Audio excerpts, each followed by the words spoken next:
In this video, I'm going to show you how to cut beadboard with a handsaw. The most important tool I always think to team up with a handsaw is a square, because then you can get nice straight cuts. So this is a small sample of beadboard. We're just going to put our square up against it. I always find it useful to have a big square whenever I'm doing any walling projects. Draw a nice straight line.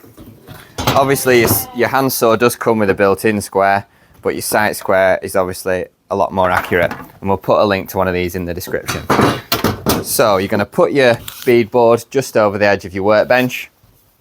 These handsaws always cut on the push stroke. That's important to remember. They cut on the push stroke, so when we get our saw started, we're not going to push our saw into the wood. We're just going to pull it back, rock it back, create a little groove by our line, and then that groove is going to dictate where our cut starts.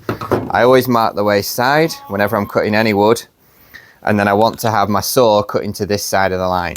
I don't want my saw cut into the other side of the line, otherwise your cut will be too short by the thickness of the saw blade. So we're going to pull back. I always like to keep my thumb resting against the saw, then I know it's impossible to cut myself. If I have my thumb there and the saw jumps out, it's going straight onto my thumb. If my thumb's already touching the saw blade, then there's no chance of it jumping onto my thumb. So a couple of back strokes. 2 of them, 3 of them. As you can see, we've created a little nick, and we're going to follow that little nick all the way along with our handsaw. The best tip I can give you for using a handsaw on beadboard is you want to go at a shallow angle like that. You don't want to go at a steep angle. As soon as you start going at a steep angle, it might feel like you're cutting through more material, but if the saw bites, it'll move the wood and it'll cause chaos. Trust me on this one, you want to be cutting at a shallow angle. You can experiment with this yourself, but I always recommend a shallow angle, and you want to follow this line, slowly cut back. Once you've started the cut, you want to move your hand out of the way. You want your piece of wood just over the bench. If you have it over here, it's going to be unstable. Just over the bench, shallow angle, and follow your pencil line.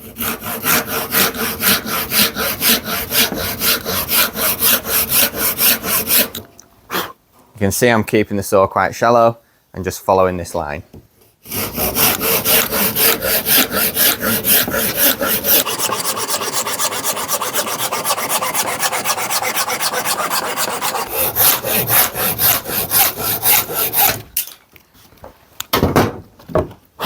And there you go. That's how you cut beadboard using a handsaw. We've also done another video on how to cut beadboard using a circular saw, and we've done another one showing the different tools you can use to cut beadboard. So feel free to check those out. But if this video has taught you something, drop us a like. If you've more tips on how to cut beadboard, let us know in the comments. And if you want to stay updated with future DIY tips, subscribe to the channel. Thanks for watching.